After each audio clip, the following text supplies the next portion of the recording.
Арабтар 633 жылы дін жолындағы соғыс жариялап, Иран, Сирия, Палестина, Египет, Ирак аумағын басып алып, Орта Азияға табан тіреді.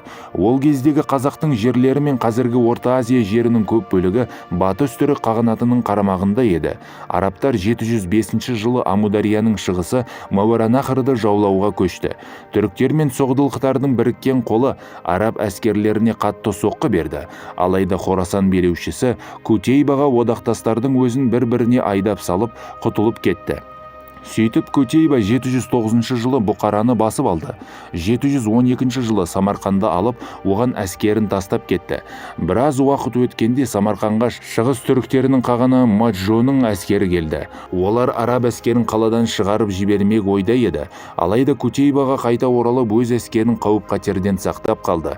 712-713 жылдар жергілікті түріктер, соғдылықтар Шаш қаласының тұрғындары мен ферғаналықтар арабтарға қарсы қайта соғыс ашты.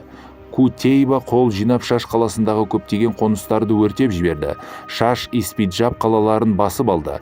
Дегенмен 723 жылы Ферғана қарлұқтары арабтарды жеңді. Жеңіс итжығыз болып отырды. Өйткені оларға көмекке Түргеш әскері келген еді. Түргештер 1737 жылы өз қағандары өлгенге дейін арабтармен тең қуатты әлеуетті мемлекет болды.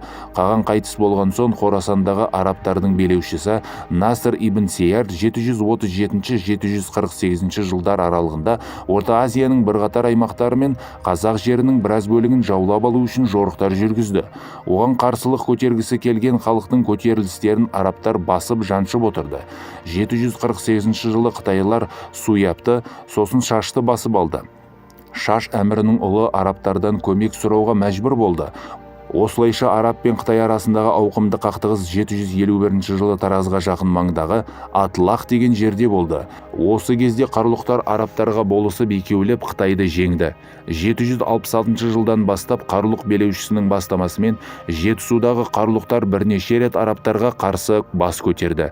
Тіпті бұл көтерілістердің үдегені сондай 792-793 жылдары қарлұқтардың бұл әрекетін тыю үшін Ферғанаға Әмір ибн Жамил жіберілді. Арабтар мен жалпы мұсылман әлеміне қарсы ең үлкен көтеріліс ретінде Орта Азияға Муканна көтерілісін атауға болады. Оған қазіргі оңтүстік Қазақстан мен Жетісу жеріндегі бүкіл түркі тайпалары үн қосты. Ал 806 жылы арабтар Құлан қаласына басып кірді. 812 жылы қарлұқтардың ұйғырлардан жеңілгенін пайдаланған арабтар Отырар аймағын жаулап алып, қарлұқ билеушісі қашуға мәжбүр болды.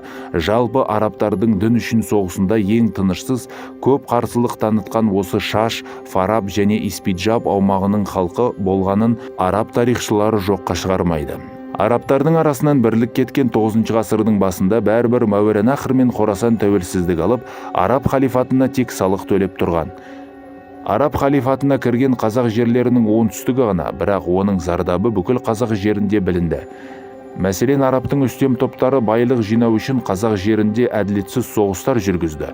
Олар жергілікті халықтың бар мал мүлкін тартып алды. Араб шапқыншылығы нәтижесінде тілдік, этникалық үрдістер, саяси және мәдени, әлеуметтік экономикалық өмір өзгерістерге ұшырады.